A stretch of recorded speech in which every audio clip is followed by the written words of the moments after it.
I sometimes think back on the night I met Jeremy, and I wonder, had we not made eye contact, would my life still end the same? Was it my destiny from the beginning to suffer such a tragic end? Or is my tragic end a result of poor choices rather than fate? Of course, I haven't met a tragic end yet, or I wouldn't be able to recount what led to it. Nevertheless, it's coming.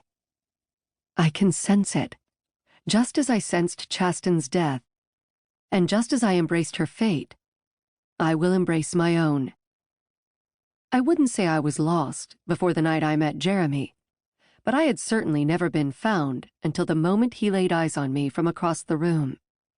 I'd had boyfriends before, one-night stands even, but I'd never come close to imagining life with someone else until that moment.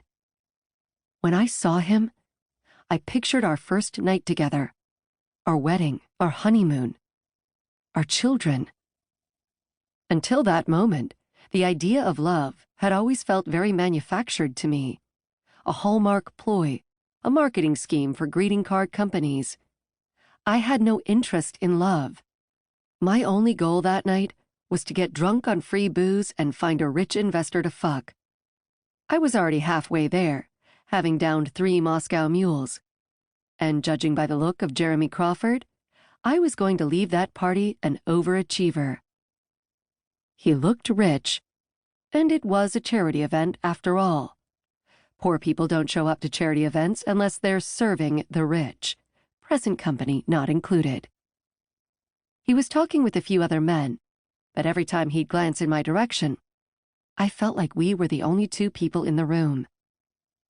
Every now and then, he would smile at me. Of course he did. I had on my red dress that night, the one I stole from Macy's. Don't judge me. I was a starving artist, and it was ridiculously expensive. I intended to make up for the theft when I had the money. I'd donate to a charity or save a baby or something. The good thing about sins is they don't have to be atoned for immediately, and that red dress was too perfect for me to pass up.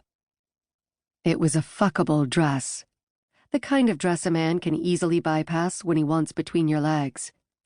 The mistake women make when they choose their clothes for events like the one I was at is that they don't think about them from the man's perspective.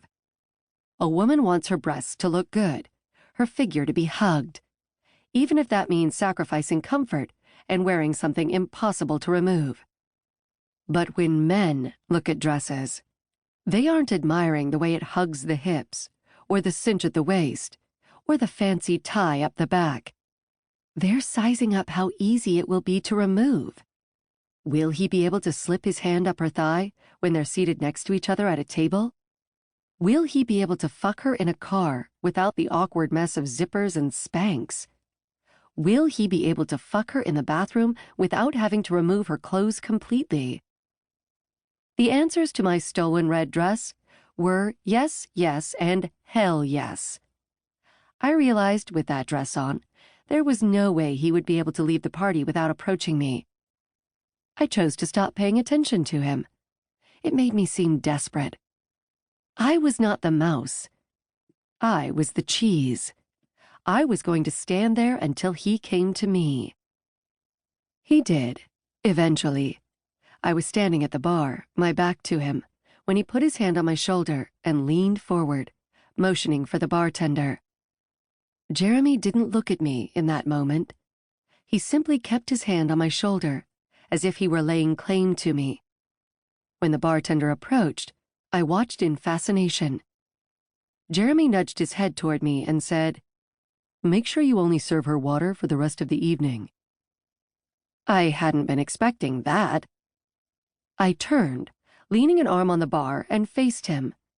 He dropped his hand from my shoulder, but not before his fingers grazed all the way down to my elbow. A flicker of electricity flashed through me, mixed with a surge of anger.